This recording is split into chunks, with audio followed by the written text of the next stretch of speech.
First, I guess they first, as a matter of fact. She's a great musician and a great comedian. Jaye P Morgan, the husky-voiced 1950s pop star who later became one of television's most fearlessly unfiltered personalities as a judge on the Gong Show, died on Monday, August 24, 2026 in Longview, Washington. She was 94. Her death was confirmed by Mark Sendroff, her longtime attorney and friend, who said she died of natural causes.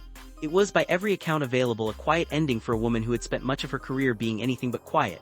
No further medical details have been released, and her family's public statement offered only the basic facts: her age, her birth date, and the town in southwest Washington where she'd been living out her final years. As for her final days, the picture that emerges is a modest, private one.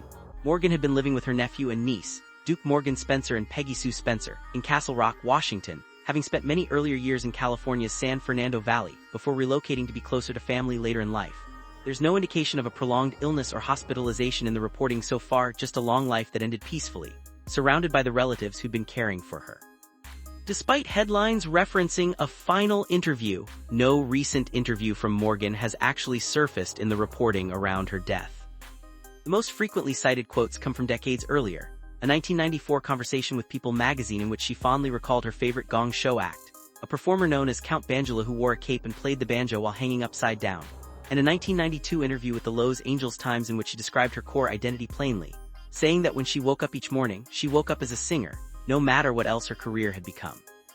Those aren't final words in the literal sense, but they capture something true about how she saw herself, straight through to the end of a career that spanned more than 7 decades. That career began almost before she could remember choosing it. Born Mary Margaret Morgan on December 3, 1931, in a log cabin in Mancos, Colorado, she was performing by the age of 3 as part of the Morgan Family, a traveling vaudeville act that included her parents, her sister, and 5 brothers, and which appeared in the 1935 film Stars Over Broadway. The act disbanded after her father's death in 1945, and the family eventually settled in California, where a group of high school classmates nicknamed her JP, a playful nod to banking magnate JP Morgan. She later feminized the spelling to Jay, and the stage name stuck for the rest of her life. After graduating high school, she joined the Frank Duvall Orchestra as its lead female vocalist from 1950 to 1953, a role that launched her into a genuine 1950s pop stardom.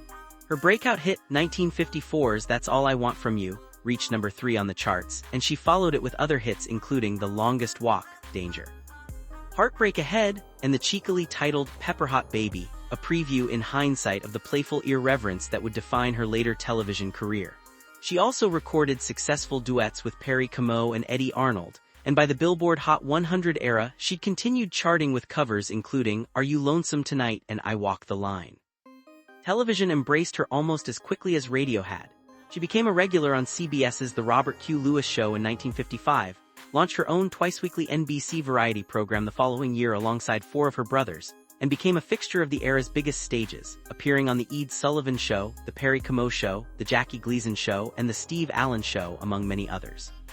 But it was the 1970s that cemented her as a genuine cultural fixture, and specifically her run as a celebrity panelist on Chuck Barris's gloriously unhinged amateur talent show, The Gong Show, from 1976 to 1978.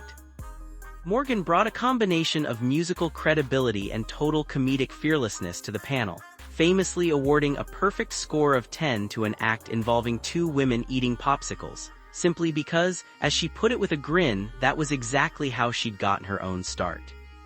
Her run on the show ended abruptly and infamously when she unbuttoned her blouse and bared her breasts on live television during a Gene, the Dancing Machine segment, a moment that got her banned from the program, but that many longtime fans still argue the show never fully recovered from creatively after her departure. She parlayed that Gong Show fame into a string of related Chuck Barris projects, including the Chuck Barris Rah Rah Show, the $1.98 Beauty Show, and 1980's Gong Show movie, which included footage of the very incident that got her removed from the original series. Decades later, she portrayed a fictionalized version of herself in George Clooney's 2002 Barris biopic Confessions of a Dangerous Mind, a full-circle moment that reintroduced her irreverent legacy to a new generation of viewers. She also appeared in a memorable episode of The Muppet Show during its 2nd season, later remembered by the fan site Tough Pigs as one of the show's most purely fun and entertaining guest appearances. In the days since her death, tributes have remained modest in scale compared to some of the other major entertainment losses reported the same week, but they've been sincere. Fan communities and entertainment outlets covering her legacy have consistently returned to the same throughline: that whatever the format, whether it was a 1950s pop single or a raucous live television moment that got her fired, Morgan brought an unmistakable, unfiltered authenticity that audiences across 6 decades genuinely loved her for. She is survived by her son, Paul, along with the nephew and niece who had been caring for her in her final years. No public memorial details have been announced. Jaye P Morgan spent more than 70 years in the public eye, moving fluidly between musical stardom and television infamy, without ever losing the plain-spoken, unpretentious core she described in that 1992 interview. A woman who, no matter what else her career became, always woke up thinking of herself simply as a singer. In an industry that often demands reinvention, she managed something rarer, staying entirely, unmistakably herself, right up until the very end.